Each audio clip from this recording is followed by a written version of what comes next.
Hi, everyone. Welcome back. We are here with a special guest. We have Katherine Yum, our executive director. Katherine, do you want to introduce yourself? Sure. Hello, everyone. My name is Katherine Yum, and I'm the executive director here at KFAM. So we thought today we would introduce our childcare food program, and we thought, why not make a fun meal out of this live stream? So, yeah. And it's often found on the tables of the royal family. Yeah, I actually looked into it a little bit because I was just curious. There's no duck, and it's not kalbi. So why did it become like that? So I'm not 100% sure, but from what I know, it's that the king would love to eat kalbi, but he can't eat it off the bone. It makes him look a little unmannered.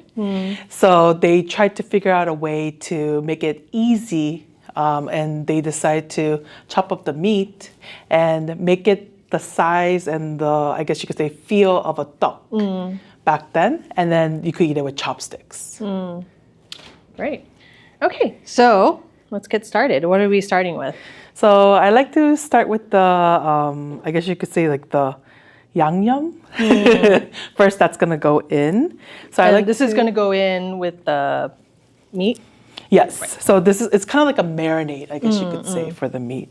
So I'm gonna just start. And this recipe is just, something that just she's not following a traditional recipe. This is just her, whatever she wants to put in it. Yes. So I'm gonna put in 2 tablespoons of soy sauce. And the ingredients are really simple. There's only a couple of things. And I'm gonna put like 1/4 of a tablespoon. Thank you. And the last thing I like to put in is onion. So what I do is I just take onion and grind it or blend it in the mixer. This time, to add a little bit of sweetness, I added like half an apple. Oh, okay. And then I'm gonna take 2 tablespoons. And this is a great way to sneak in some vegetables if your kids don't like vegetables. Right. And so that's it for the yangnyeom part. Okay. You just have to mix it. And then I'm going to put it in this bowl so that later when we mix it with the meat, we'll have enough space. So I'll just put it in here. And the next thing I will do is cut green onions. So if you could give me... Yes. How many do you need? Can I get 2? Okay. 2. Okay, so while you're doing that, let's ask some questions. Sure. So for a lot of us, people might not know about the child care food program. So what is it? Sure. So this program is funded by USDA, and it's to ensure that children from 0 to 12 years old are able to get nutritious and healthy meals and snacks from their schools. So it's not like every school is a part of this program. Correct. It's schools who would want to be involved in the program. Got it. Okay. Or is there a particular way you're cutting that? Or No, I just don't like, well, it's a preference. I don't like when it's really big. So I like to cut it in half so that it has a smaller area of the white part. Got it. A lot of people don't know, but Katherine is actually really good at cooking. So I don't know if I'm good at it or if it was like I was forced because my parents worked and then nobody cooked at home. I see. So it's more of like a survival for me and my sister. Okay. So going back to the child care food program, so then how does it work?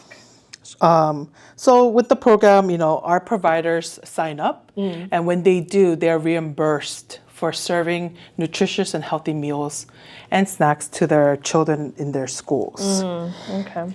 And so, at KFAM, we work with both centers and homes in LA County, Orange County, and our job is kind of like the bridge between USDA and the providers. So we're like their trainers, monitors, and their administrators. Okay. So 2 green onions are in. Yes. And then I would say now we're ready. Okay, so we do have a question. Sure. 신화 H asked, 뭘 만들고 계신가요? 아까 얘기했는데 떡갈비 만들고 있습니다. So we just finished the yangnyeom for the ttokggalbi, and then we're gonna just add the meat. Okay.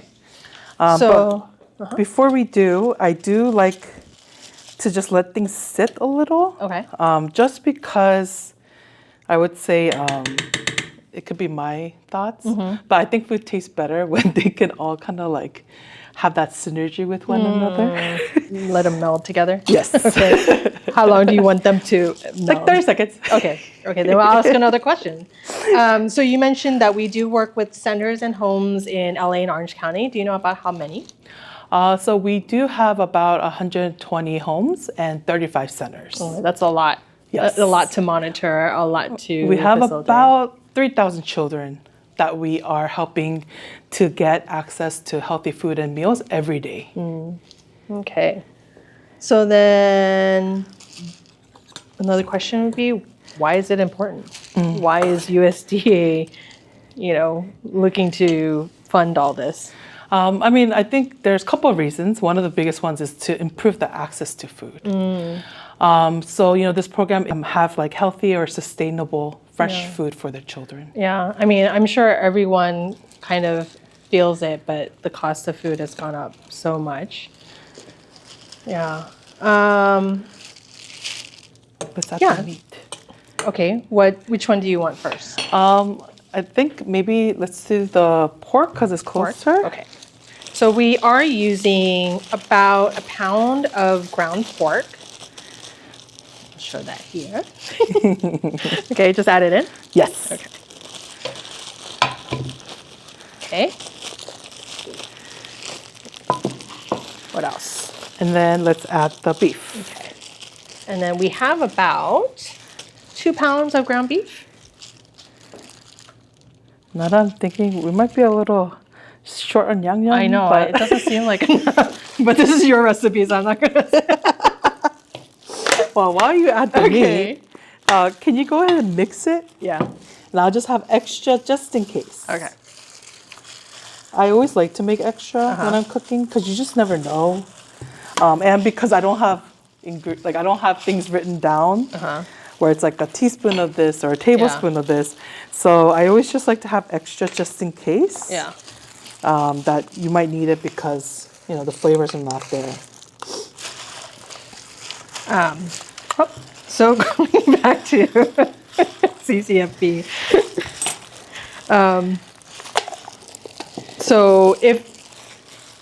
So basically, why would parents care if their children are attending a school that is involved with the CCFP program? I guess is maybe the question to ask. I think I'm not a parent, but I would say if you were a parent, wouldn't you want to know that your child is getting fed, nutritious meals that follow the USDA guideline? And we all know the food pyramid, and that's what they're following.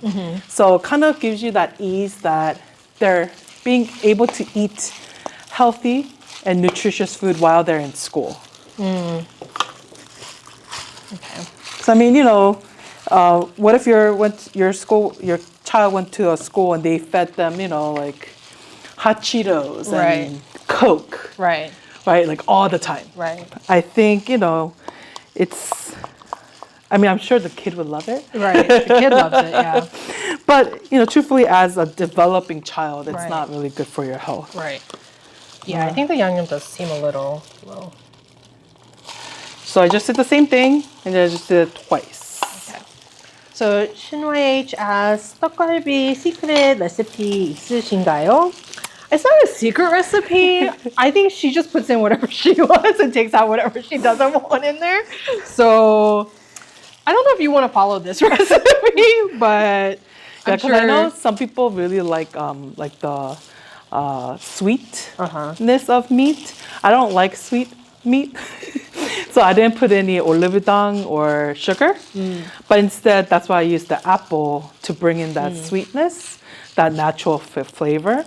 I don't know. You And then, and then the only other thing is that I like to use onion puree and not chunks because if you like cut, like if you're eating with the onions, you have to like you chew or you bite down on them.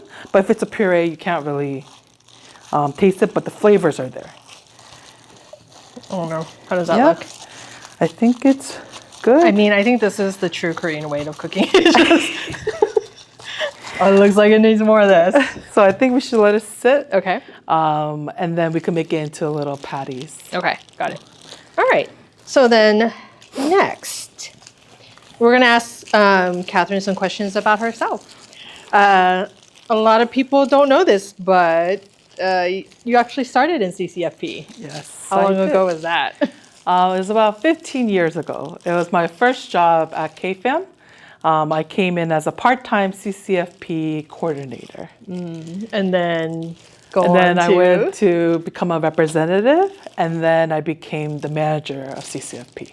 And now executive director. So 15 years is a very long time to be at one organization. All right. So more personally, what's your favorite dish to make? I really like jjigae, so like soup. I think that's just being Korean in me. My favorite dish is doenjang jjigae. So, what's yours? I mean, I don't think I have a favorite dish. It's just whatever mood I'm in. And so, yeah, I don't really have a favorite actually. I do love gaejang though. Oh. I do love that. All right, so we've already been heating this pan up a little bit, so I'm gonna put this to the side.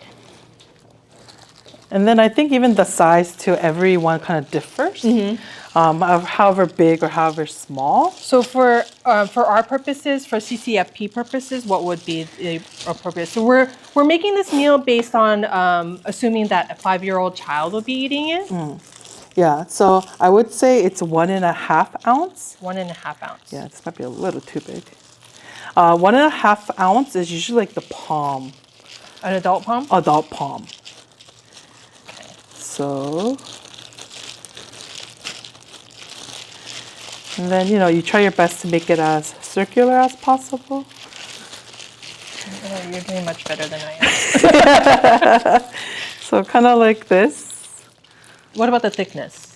The thinner it is, it'll kind of cook faster. But again, everyone has a different size, like style of how they want their meat. Because, I think if we cook at the same time, this will end up become medium. This will be medium well. So it just depends. Okay. So probably for kids, flatter might be better. Yes. Do you want oil on there first, or? Yes.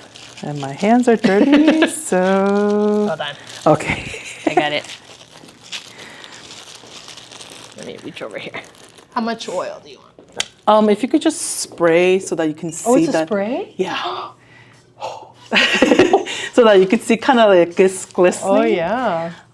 You don't want too much oil. Where did you buy this? Oh, I like it.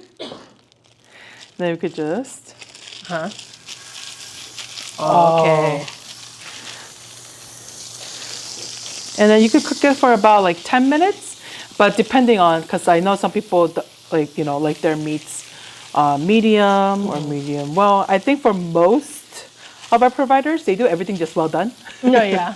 Just to make it easier for the school and for the kids. And I know that some schools do have children, because this program's from 0 to 12. Some of the kids are like, 1 or could be younger and they can't eat raw meat. Or medium meat. So it's just easier to just make it well done and everyone just kind of eats the same style cooked. Oh. So if it's 0 to 12, that means, I'm assuming most public schools are on this, is that right? So yeah, public schools just became, I think, part of CCFP in during the COVID time. Okay. So now all public schools do have to follow the USDA guidelines and make sure the food pyramid is met for every meal and snack. Okay. I mean, for those that are not familiar with the food pyramid, I don't know who wouldn't be, but what is the food pyramid consist of? So the food pyramid, I think we're like in 3rd, 4th grade when you first see it. So it looks like a little triangle. The first or the biggest at the bottom is grains. So anything that's kind of like bread, noodles, rice, those are considered grains. And then above that is our meats. So you have to have some type of meat in your meal. And it could be, chicken, beef. It could also be substitutes. So for example, like cheese, and then like tofu or anchovies. And then we have fruit and vegetables. And then at the top, there's a little bit of sweets, but it barely exists. And then the, I guess, fifth component that you could think of for CCFP is milk. So all children are required to drink milk from 0 to 12. Every age is a little different with the percentage of what type of milk, but milk is just a required component. And any kind of milk? Yes. So, again, some kids don't drink whole milk because of allergies or 2% milk because of whatever. Then, substitutes like soy milk, almond milk is all allowed in the milk component. It smells good. I know, it smells really good. Summer says, 굽는 소리 너무 좋아요. 다음에 떡볶이 쿠팡 해주세요. 생각해볼게요.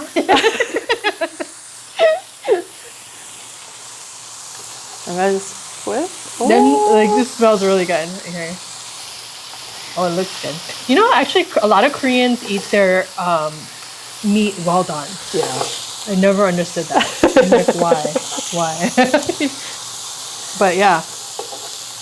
Okay. So while that is cooking, I actually found out that even with that requirement of using like the, everything from the food pyramid, there's actually very like strict like measurements even within that. Yeah.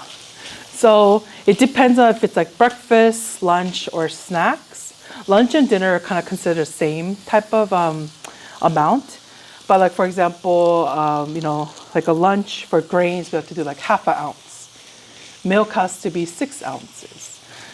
Fruit and vegetables, 1/4 cup each. And then rice is about, 1.5. So it's a little different depending on the age, of course, and what meal you're serving. But there are strict guidelines on how much and what to serve. And so that means each center has to follow those guidelines. Correct. So then how often do you guys go to monitor them? So we go 3 times a year, and usually, less than, I would say, like 6 months, so maybe 4 to 5 months, and it's unannounced. Oh. So we show up anytime for whatever meal or snack that you're serving. They don't know. They don't know, yeah. So a lot of people do. I would say the food program, it is very strict with its guidelines and like us going to monitor unannounced. But I do feel like it's a big benefit for the children, right? Because like it focuses on like developing healthy habits or with development, and it also helps the schools, right? So that they can offset the cost of food when it could be so expensive. Because sometimes it is cheaper to buy like a hamburger versus like, beef and make this and then, or you just buy like frozen waffles and just put a bunch of syrup on there, which I have seen. I have seen some people do that, which is probably not the greatest thing to feed your kids in the morning every day. So, yeah. All right. Next, so actually, KFAM does have some accomplishments of their own within CCFP. Can you share a little bit about that? Yes. So, this CCFP program is very focused around, I guess, Western culture, right? USDA is like a food program that's taught in the Western cultures. Like, for example, like if you went like to my parents and said, "Can you tell me the food pyramid?" My parents would kind of look at me like, "What are you talking about?" So because it's based on Western cultures, there's a lot of food that's missing that are culturally competent. So, a lot of our daycares and our centers are Korean or API. And since they wanted to use tofu or like anchovies as a meat alternative. And I think if you grow up API, you understand that these are very protein heavy Right. and it's good for you. Right.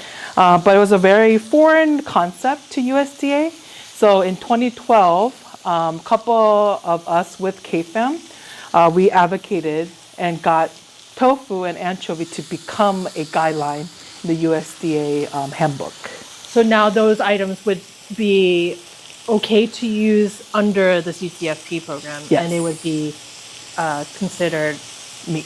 Yeah. Yes. Awesome. So I think some of them are Yeah. kind of. I think mine are too thick. But I think a couple of them are done. Yeah.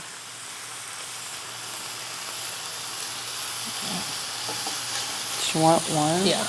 Hold on. If we could pull that one out. I'll get the plate.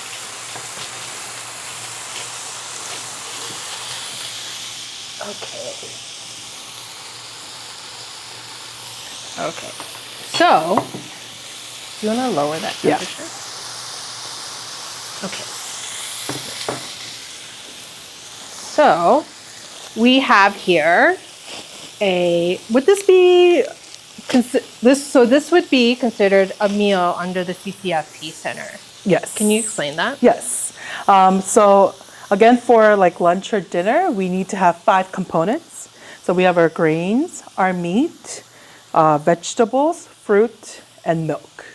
So if you have 5 components, you will be reimbursed for a lunch or dinner. And then if it was a snack, what would be the Any 2 components. of these 5? Yes, of these 5. So it could Okay. just be maybe the Ttokggalbi with milk, Ttokggalbi with rice, maybe it's going to be Ttokggalbi with the seaweed. As long as it's any of the 2 components, it's considered a snack. Okay. And then how many snacks per day? So we do 2 snacks. 2 snacks, AM okay. and PM snack. Okay, got it. So, I mean, I think it's always great to ask if your kids are going to daycare center, ask them, I'm sure a lot of parents are probably already do this, but like what kind of meals your kids are eating and do they like it and stuff like that. So then let's say for the API centers, then are there a lot of things that would be considered like they want to use but they can't? Yeah, so a lot of people always ask about if I make, for example, like mukguk, Right, you can see the radish, right. but in mukguk, actually, the radish is not counted as a vegetable. Oh, Because in the Western culture, there's no such thing as like soup being served as a meal. oh, interesting. So they consider that just the soup, whatever it has in it, it's really hard to decipher what's in it. So, we've been kind of advocating for that. Because, for example, like kongkuk, we know has a lot of protein, Right. a lot of meat that goes into it. And, we cook it for like a couple hours. And so things like that, we want to show that, yes, it's culturally relevant. However, it's something that a lot of our centers and homes do. Is there any way that we could get it to be, reimbursable? And kids love soup Right. with rice. Yeah. So that's something that we are kind of advocating for. And then, I would say new vegetables that are very like foreign or it's grown in Asia. Like bok choy. Yeah. So like bok choy or even like lotus roots, which is a popular Korean side dish, but it can't be served because it's not in the USDA handbook. So they have to use things like carrots, cucumbers, broccoli, which can be foreign to the children Right. sometimes because they don't eat that at home. Right. So actually, even in the Ttokggalbi, although we put in pureed onion, because it's not visible, even the green onion, Catherine was telling me that it doesn't count as a vegetable within the meal itself, which is why we put the seaweed with the carrot and onion as the vegetable component. So yeah, there's even strict guidelines as far as like what is put into each item as well. So like kimbap, you're saying it doesn't count. Right. Even though you can see all the... Well, because then you can't measure how much rice is in it. Like, is it really half an ounce? Like, and how are we going to measure that? So it gets too complicated. So that's why. So it's the measurement that's more important? Right. So than- that when you look at it, you could tell, oh, that's It's- like an ounce of meat, an ounce of fruit. Like you could Got tell right away. 시식은 안 하시나요? 해볼까요? 안 하려고 그랬는데. I mean, I can try it. It looks a little thick. I hope it's We'll see. We'll see what the 양념 came out. Oh, it's cooked well. It's always nerve-wracking when you're cooking for anyone or doing something. Uh-oh. Is it too salty? No. Too bland? Yeah, but because I think I tend to eat saltier, but I think this would be perfect for kids because kids don't like a lot of Spicy. yeah, like seasoning. So for me, I need a little like dipping kanjang. But I think for kids it would be perfect. You want to try it? Sure. You can see.